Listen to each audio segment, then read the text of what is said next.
Cada dia está mais comum nos depararmos com menores de idade cometendo crimes, e crimes violentos.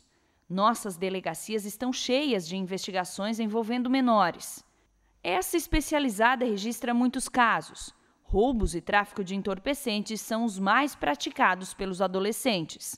A maioria dos casos é o tráfico de drogas, que você tem aquela falsa sensação de impunidade, de que não acontece nada com o adolescente, e os próprios traficantes adultos estão utilizando os adolescentes para a prática do ato infracional. Isso acontece com muita frequência e é um dos crimes mais graves que nós temos hoje, é o tráfico de drogas. Agora não adianta a polícia apreender estes menores infratores se não há vagas nos centros de internação para que eles sejam punidos e também ressocializados.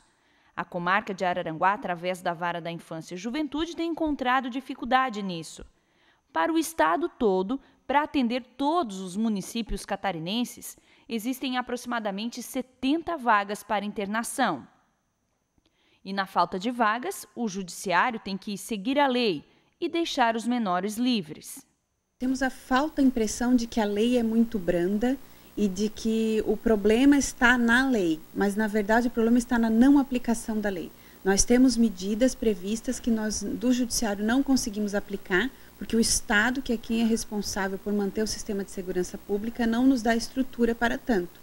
Isso quer dizer que o juiz aplica uma sentença, determina a internação definitiva desse adolescente, não consegue encaminhá-lo para o centro de internação porque não existe vaga. Quando o menor de idade comete um crime, ele pode ficar apreendido provisoriamente de acordo com a lei por 45 dias e depois disso, dependendo da decisão do juiz, ele pode ainda ser encaminhado à internação, que dura até 3 anos.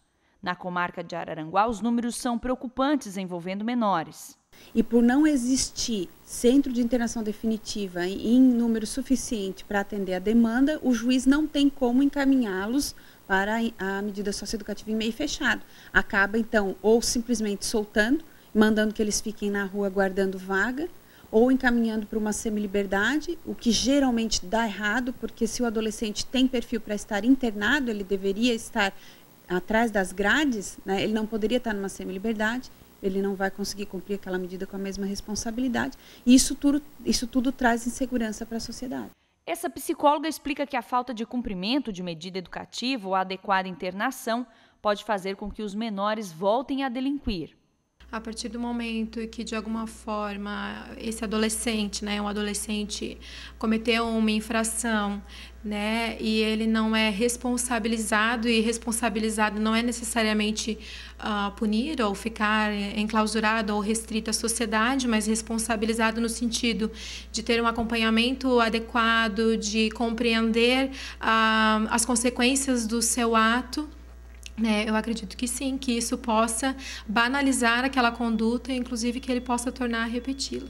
A falta de vagas nos centros de internação e a precária situação das casas de semiliberdade preocupa o judiciário, tanto que o Estado, através do governador Raimundo Colombo, está sendo processado. Uma ação civil pública foi movida para motivar a criação de novos centros e também mais vagas.